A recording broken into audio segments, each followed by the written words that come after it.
Hello, everyone, and welcome back to another episode of Penguin Nonsense. I am your host, Edith, and we are back another week. I know I left y'all last week, and I'm sorry. It's been a busy couple of weeks and stuff. And so it's just sometimes I'm not an active person who's trying to become a star out of this or anything. So like it might not be a big priority to me, but it's something I do like to do. So, sorry I couldn't get to it last week, but we're here now. I have stories for y'all. And well, I hope you have been enjoying the cold weather because I honestly have. I know everybody's like, oh my gosh, it's super cold. And yes, I'll be like, oh my gosh, it's cold, but I'd rather put on 20 blankets or 20 coats than take all of my clothes off and still be burning because it's too hot out there. You know what I mean? I would always prefer the cold. But that's just me. But I have enjoyed the cold weather. Sadly, it hasn't snowed down here yet, so that's the only downside. I just want some snow. You keep giving me this cold weather, but no snow. I just hopefully during the week so I don't have to go to work. And just enjoy the snow for a little bit and enjoy a little vacation without having to use my days, that kind of stuff. So, I don't know. That's my thing. Other than that, I am, we've been okay. So, I guess without making this any longer, this intro any longer, I have the same stories that I always have for y'all, 3 stories, but I have an update story today. So I thought I'd sneak that one in there, which I thought was interesting because I don't typically bring y'all updates often.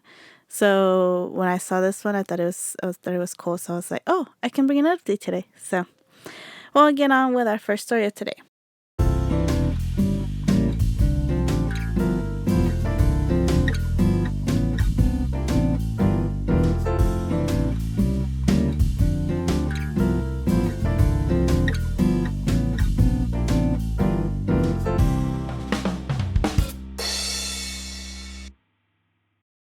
So today's story is from North Carolina, is where we are located. So I thought it was a good story to tell. So it says, North Carolina pastor threatened with fine for aiding homeless during freezing temperatures. In Gastonia, North Carolina, a Gastonia pastor is once again facing a possible fine for helping the city homeless population. Faith, Hope, and Love Ministries has already been fined $100,000 for using the property as a homeless shelter. This time around, the pastor says he's not breaking any rules because people aren't spending the night there and there are no beds in the property. Linda Frolick has experienced homelessness for 15 years on and off. In this week's frigid conditions, she says there aren't many places in Gastonia to go to. I got a little sleeping bag to get into sometimes, and I stay here and there. She said, different places, but it's not easy. It ain't nowhere you can go unless you go out of town. She can always count on Faith, Hope, and Love to open its doors each day, where volunteers feed people and let them warm up inside the church in the daytime. She says, in my heart, I always want a warm place to lay my head or something to eat. I don't know, that's not much, Frolick says. Pastor Moses Colbert and Monica Colbert have been helping the homeless population since the church opened 20 years ago. In recent years, they've been hit with $100,000 fines for city code violations. The church was forced to clear out a homeless encampment in 2023. Pastor Colbert received a letter threatening more fines if he opened an emergency shelter after the fire marshal's office claims he received several complaints about Colbert planning to open his doors. When I got the letter, my mind went back when they sued me back in September, and I'm thinking they're building the case so they can use that against me again.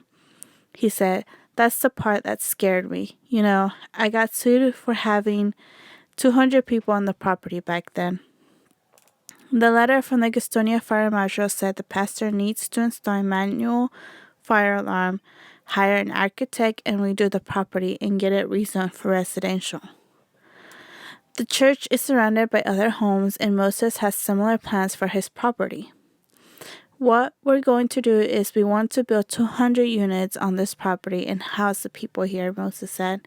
What we want to do is we want to take 100 units for the homeless here in Gastonia, and we want to take the other 100 for other counties in North Carolina.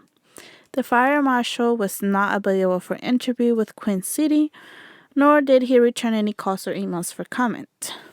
But a spokeswoman sent QC News a statement saying, the Gastonia Fire Marshal has spoken with Pastor Moses via phone Wednesday morning and informed him that he can allow persons in the church for activities, but cannot bring beds or cots into the cots, I think it's how you pronounce that, into the facility to house occupants inside of the church because of the requirements in Section 319 are not met.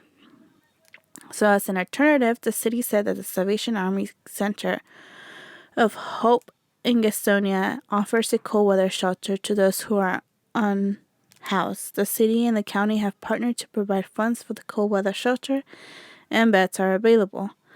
It says the director of the Salvation Army says the shelter can house a approximate of 64 people overnight, and right now there are 4 beds available for men only. Fry Lake hopes to Colbert can keep their daytime operation going to keep helping people in need. And it goes, being homeless like this is no picnic. It's sad for anybody, Fry Lake said. So Colbert is also brainstorming how he can host service on nights when it's freezing so people can come inside his building. If you'd like to help, he says you can make monetary donations or donate items people need like food and hygiene products at the foundation or church, I guess, that they're having. I can't say I relate to ever being homeless because I've been lucky and thankful enough to have a home myself, or always have had a home. I know there has been times in our times, like at least when I was like 18 and stuff, where we went through some tough situations where like I would make sure my brothers ate before I even took a bite out of my meal and stuff like that, and my dad, because my mom wasn't around at that time and that kind of stuff. And so it's just like it's sacrificing like a little bit of food that you have in order for the people you care for, make sure that they get good first. And I know that's such a young age to be put through that, but I know people have had it worse, so I can't complain, right? So I know what it's like to sometimes go without a meal, but I feel like even though some people are like, oh, well, there's plenty of jobs nowadays, I know for sure I used to be that type of person, but like, I mean, you look around, everybody's hiring, right? Like, you can get a job. But then I got to thinking about it, and I was like, well, not everybody has a car. Not everybody has a stable home or a stable ride to get to and from work, like that kind of stuff. And I mean, the people who can work with it, try, and the people who can't just can't, I honestly don't think it's doing any harm that this pastor is letting these people into his church. I don't think it's doing any harm if he wants to let them stay and sleep there. Like, I understand, before anybody comes at me and talks about like, we had to make places safe for everybody, blah, blah, blah. I get it. If the fire marshal says that, hey, you need to have this or this or that, it's for safety reasons, not just because I think he wants to be an ass. I really don't think that's the case. But I do think that like there's a way to work with him. Like, it's not like he's trying to open a club or the next liquor store or stuff like that. Like, if it was stuff like that, like, he's not doing anything bad. He's opening his doors so people who are sadly homeless can get a good meal, can warm up for a little bit. And like I've said at the beginning, when I did the intro that it has been freezing out here. It's been really cold. We've hit teens, like at night especially, and the fact that a lot of these people can't stay there at night, it sucks. It sucks a little because, like, I mean, in the afternoons you can get through it, but like at nighttime it gets a little, I would say more than a little cold. And I mean, inside our house, sometimes I'm complaining it's too cold in here. I can only imagine the people who have to sleep out there at night, you know? So it breaks my heart. It breaks my heart that they have to go through so much just so you can let a couple of people warm up or maybe have a little place to sleep just until they can get in the afternoon. Like, I know what I'm going to say is going to sound horrible and whatever, but like, I'm sure there's a better reason. But like, I mean, they already don't have anywhere to go. Do we really need to make this place up to the most perfect, amazing code that they're like out there just so they can have a place to sleep? Like, I don't understand. I mean, they obviously think it's good enough for them to like have a spot and are okay being there. Like, I don't understand why we have to like do anything else to this place, you know? Like I said, I know, like in my head, like I know that these rules are there for safety and everything. Like I get it, but at the same time, part of me, the like, I guess, the wishful thinker of me thinks it's like just let these people have a place to eat and have a home or like or a place to sleep or that kind of stuff during the night. You know, like the Salvation Army. I mean, yes, they have their place, but they can only fit 64 people. Our homeless population is the biggest it's ever been, and it's only getting that much worse. Why? Because it's so hard for us to maintain a stable living with the minimum pay that we get is not enough. The like housing like places, it's just ridiculous. Rent is ridiculous, and food prices are ridiculous. Everything is just ridiculously overpriced. So it already just to like work a normal job, like, and even then making some overtime to help ends meet is that's the life that we live in. And if sadly if you don't have the funds of like a car or a reliable back and forth transportation, you just can't make it out here. So and I get it too that some of them, I guess you can say, they asked for it. Some of them made bad choices. I get it. But I also think that just because they made bad choices doesn't mean that they don't deserve something. So I feel like the fact that it's a church place, and that's just me being biased to like actually having a faith or believing in God, realizing that that's the best place that they could possibly go to if they did fall into some bad habits or bad temptations. But if anything, like, it's just gonna make them maybe fix their lives up a little bit.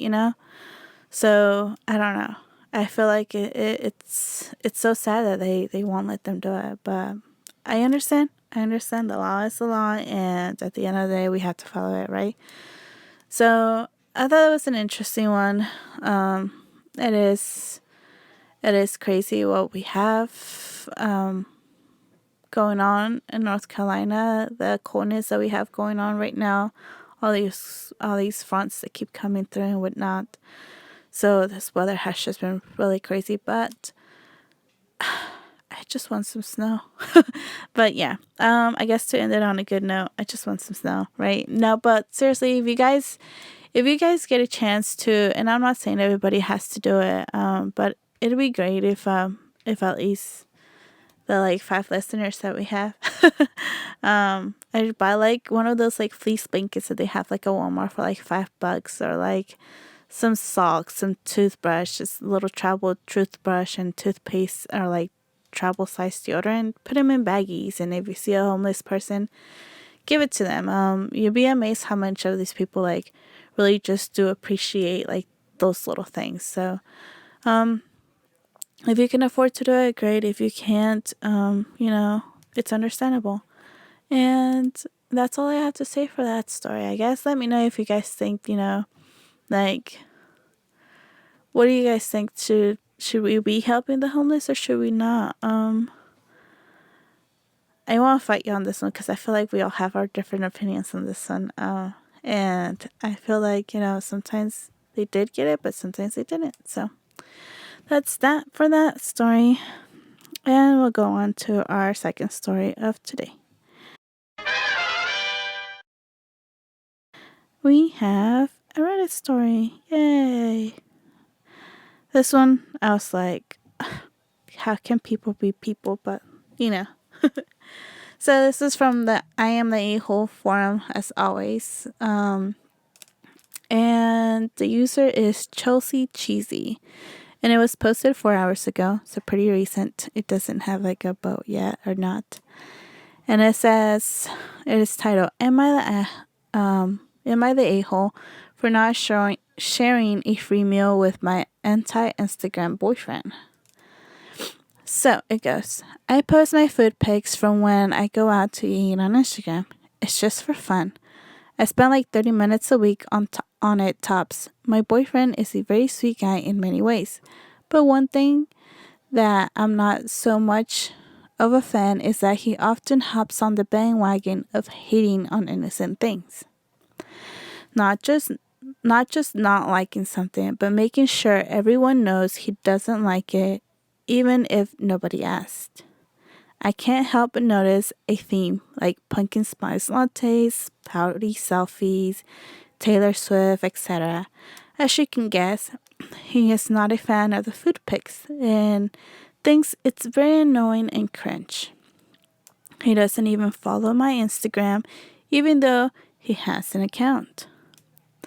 Even though I don't have that many followers, I have started getting occasional offers and invitations from restaurants in my city to try their food for free in exchange for a review. Nothing crazy, no steak dinners yet, but I've gotten a few sandwiches and several baked goods. Well, I just hit the big leagues and got invited to a new restaurant opening that includes a free appetizer and an entree for me and one guest. I immediately invited one of my Instagram friends who I have gone out to eat on several occasions and who also enjoys taking photo pictures. I told my boyfriend and he's pissed that I'm not taking him and says that I'm doing it out of spite. I really think I'm not. If the restaurant is giving me free food in exchange for a post, I'm going to put more effort into the post and spend a few extra minutes making sure that I actually have very good shots. And I'd rather do it with someone who isn't going to sigh and roll their eyes every time I take a picture or do the whole thing. Also, I think it's pretty audacious of him to be actively unsupportive on an activity that hurts no one, but then also expects to benefit when it's actually successful. So, am I the a-hole? And I went ahead and was like, you're not the a-hole, girl, because like I said at the beginning of this, like, I'm not doing this to become famous or anything. I just do it because I like sharing stuff with people. I like to talk. I'm a talker. But that's funny because, like, if I don't know you, I come off really shy. So I don't know. It's a weird thing. But people, I feel like people have things that they want to do in their life, and I feel like if it's not hurting anybody, then let them be. And I feel like this is one of those things, like, if she wants to take 500 pictures of her food, then let her take 5 pictures of your food. Like, I'd get it if it becomes sometimes a little bad, if you're like, don't let the other person eat their food. Because I know sometimes I'll do that to Jose. I'll be like, no, just give me a minute. I want to take a picture of it. But if you take forever, then that's where I draw the line. Like, take a picture, call it a day, and then let them eat. If you want to starve yourself so you can get the 500 pictures, that's fine. Like, you do you. And I think that was fine. And so, like I said, like, Jose supports my habits, even though half of the time he knows I'm going to drop them like 5 weeks later or maybe the week after. And he's always been very supportive. So I feel like maybe my standards are high because of him. I don't know. But I feel like if I can find somebody who supports my my strange hobbies, I feel like everybody else can find a guy who's just as good at supporting your strange hobbies too. And like the fact that like he's not even following her Instagram, even though he has an Instagram. Like, it doesn't hurt to, like, scroll past her picture and be like, okay, yeah, she posted another, or, like, just hit the like. Like, it takes, like, 2 seconds to hit a like. You know, like, it's not that big of a deal. So, the fact, like, I agree with her. The fact he had the audacity to even, like, get pissed off because he didn't get invited as a +1. Like she said, she's gonna be taking. The only reason she got this job is because of the picture she takes. If he's not supportive of that, why is she gonna take him to somewhere where she is gonna have to put just a little bit much more effort into taking those pictures that he's already annoyed with? Like she said, she's not gonna sit through a thing where he's just gonna be like, ugh, here we go again. Ugh, here we go again. You know, like, if she can take somebody who's also going to be willing to take pictures with them and that kind of stuff and, like, enjoy this whole experience of being able to take pictures for an Instagram post and get something for free out of it, then let her do her, boo, you know? Like, I don't understand why he got pissed. He doesn't want to do it anyway, so I don't get it. But that's my 2 cents. I feel like he should have gotten over it. He shouldn't have gotten pissed, and she's not the a-hole for that one. So I'm interested to see what y'all have to say on this one, because I don't know, maybe y'all get really pissy about people who take pictures of their food too. I don't know. I feel like it's a girl thing for sure, but actually no, I have a friend who's a guy who takes pictures of his food often too, so I guess it can be a boy and girl thing, but mostly girls tend to do, living the life type of thing. But for sure, let me know in the comments what you guys think. You think she was a-hole or not the a-hole for not taking him? I definitely think she wasn't, but I'd love to hear your sides of it. So, that was that story, and we will go on to our third story of the day, our good story of the day. I was like, good gracious, I closed out my app. But this story comes from Burger King. I don't eat at Burger King often. Just because I don't typically live near one, and the nearest one that we have here is pretty close. It's like, I think, like 10 or 15 minutes away.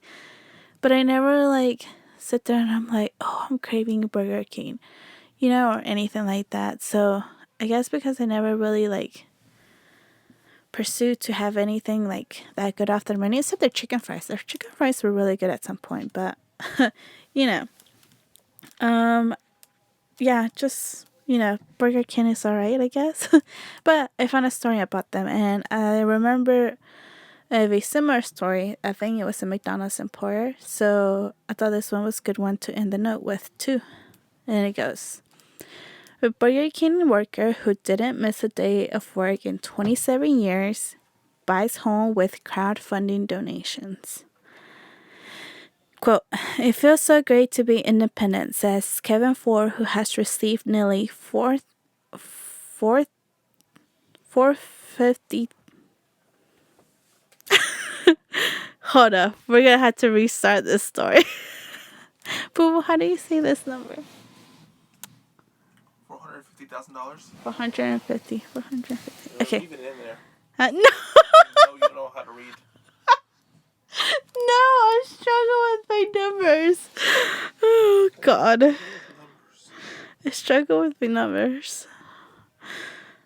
If you don't see this in here, I'm sorry, guys. I struggle with my numbers. But anyways, take 2 on story number 3. Alright. And on to story number 3. So, this story reminded me of a story we have had in this podcast before. I believe it was the McDonald's story. And I thought this one was very similar. And it's about Burger King. I don't eat at Burger King often, but I do like their chicken fries. So that's about the only thing I ever get at Burger King, but I don't typically eat there often. So the story goes, Burger King worker who didn't miss a day of work in 27 years buys a home with crowdfunding donations. Quote, it feels so great to be independent, end quote, says Kevin Ford, who has received nearly $450,000 from donors after going viral last year. It says Kevin Ford, the Burger King veteran who spent viral for never missing who went viral for never missing a day of work in 27 years and inspired folks from all over the world to donate hundreds of thousands of dollars to him, who bought a house using those funds. On December 29th, Ford posted a video update on TikTok and Instagram with details of the house he just closed on in western Nevada. Quote, I'm trying to get through without crying, but I wanted to show you something that you made possible. Ford says in the video, I know it's not a mansion, but it's mine. It says in the video, he takes viewers through the 3-bedroom and 2-bathroom house in Pahrump, Nevada. If I'm pronouncing that incorrectly, I'm sorry. But it says Ford's life was forever changed when in June 2022, a viral video showed him receiving a gift from management for his dedication to his job at the Burger King after not missing a shift for 27 years. The gift from HMS Host, the company from which Burger King hires, includes a Starbucks reusable tumbler, a bag of Reese's candies, pens, and 2 rolls of lightsabers and other items. Ford, who expressed his gratitude in the video he originally posted on Instagram, garnered quite the response online, with many feeling he deserved more. His daughter Serena started GoFundMe in his honor and has raised $450,000 to date. The Ford says he used a sizable chunk of the donations to buy the house. I want to thank everyone all over the world for what you've done for me. Something I have never thought would be possible for me, home ownership, Ford says in the video. Now, my kids and my grandkids have some place to come visit me. Ford concludes his video by showing viewers through his outdoor deck, kitchen, and living room, complete with a nod to his visit of the Today Show with he reunited with daughter and grandkids after 4 years apart. I've got a nice backyard and I don't have any neighbors to my right, Ford tells Today over the phone at the start of the new year, adding that his new neighbors are very kind family. Everything is really nice. Now the only thing I have to get used to is the quiet is like how quiet it is out there.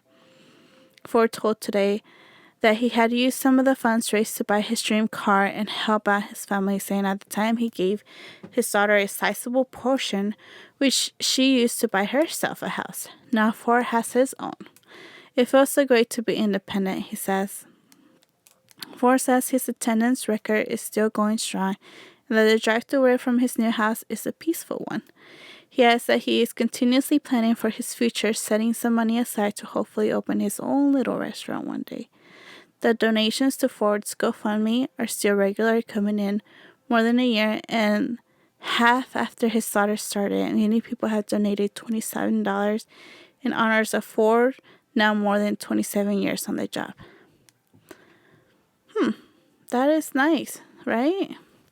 Like, I think it's sad that you go 27 years and never missing a shift, and that's all they give you is a bag with some goodies on it. It's a little sad that that's what the companies think. How to get them to stay, you know? So I'm glad that the internet did its thing. You guys know what I love when the internet does its thing.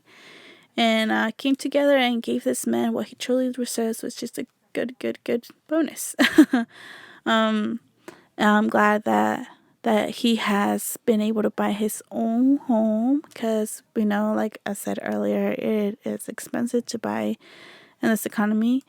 And obviously the fact that he was able to help his daughter, his family, he got his own car. I think like the internet really just turned his life around, and I think that's great. Like, sometimes the internet just does some great things, and I'm here for it. So, I wanted to end it on that note because I've always been big on, like, y'all using your PTO time and your vacation time and stuff. This case, I guess, I don't know, maybe they didn't have it in this case, but I for sure always use my PTO time. I'm still for sure telling y'all to use your time because that is your time. So reminder, use it. I sadly last year made the wrong choice to not use all of it. But this year for sure we'll use all of it.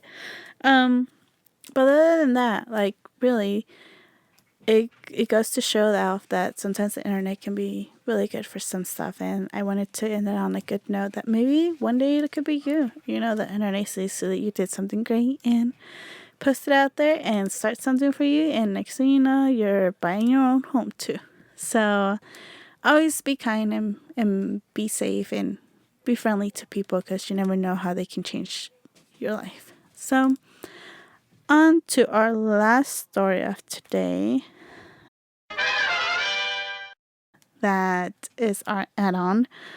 A while ago, I read y'all a story about a comet called Bennu, and that they had taken some samples of this comet, and it was sending its little, like, pod thingy down to Earth, and it was set to, like, arrive here soon or whatnot.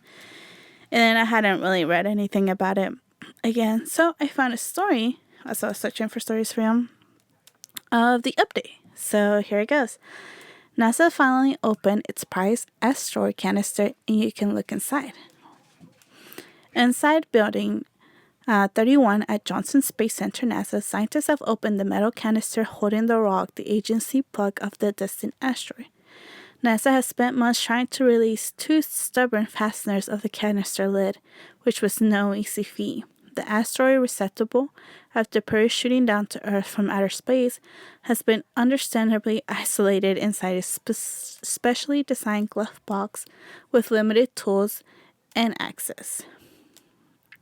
Now, the lid is open, and the agency has snapped pictures of the bulk of what it captured from the asteroid Bennu, a 1,600-foot wide asteroid composed of boulders and rubble. It's the prize of the agency's first ever mission to bring pristine pieces of asteroid back to our planet, an endeavor called OSIRIS-REx, short for Origins, Spectacle, Interpretation, Resource Identification, and Security. Regoloth Explorer. It's open, it's ready for its close-up, NASA wrote on X, formerly known as Twitter. You can see the dark rocks up to 0.4 meters of inches, which is 1 centimeter wide, and the smaller particles of different sizes. And this is what the canister looked like. Or pieces of the rocks, or like what was in there. And who knows if that might actually be seeable on the camera. I'm not sure. But, I always put the links so y'all can kind of see what's going on for yourselves. But it says the asteroid Bennu, like many other asteroids, is a preserved time capsule from an ancient solar system. It's 4.5 billion years old, so these pristine rocks can provide scientists insight on how objects like planets form and how Earth might have gotten its water. So to capture them, it says the Bennu in October 20 had an extended arm containing the canister. The craft then pushed against Bennu for 5 seconds, blowing hydrogen gas onto the asteroid, which propelled the rocks into dust into the canister. So that's how they got it. And over 3 years later, chunks of Bennu are softly stored at NASA's Johnson Space Center. So, for the next 2 years, they're going to be performing all kinds of experiments on these little rocks, finding out as much as they can about them, the material they're made of, what they have, what they don't have, and like they said, like finding stuff like pretty much how things get formed, planets and that kind of stuff get formed. And so it would be interesting to keep to see where this goes, and maybe one day I'll find the article that updates us on what they came up with for these trucks. To me, it didn't look like anything like, oh my gosh, that looks so cool. It definitely just did look like normal space trucks, gray dirt. So that's it. That's all my update I had for y'all. I thought it would be interesting to bring it to y'all. If y'all have anything interesting to say about this X story, let me know in the comments, as always. And that is it for today's show, for today's podcast. You guys stay safe out there. I know it's freezing. I know it's super cold. Put on your jackets. I hope y'all don't get sick. I hope y'all don't get the flu. I know that sucks. Keep using your hand sanitizers. Drink your vitamin C. Drink water for the life of me. I know I suck at drinking water, but I know during the winter is when we tend to get more dehydrated because we're so used to drinking the warm drinks that we forget to drink our water. So stay hydrated, stay safe, and I will see you again next week. Maybe. Bye.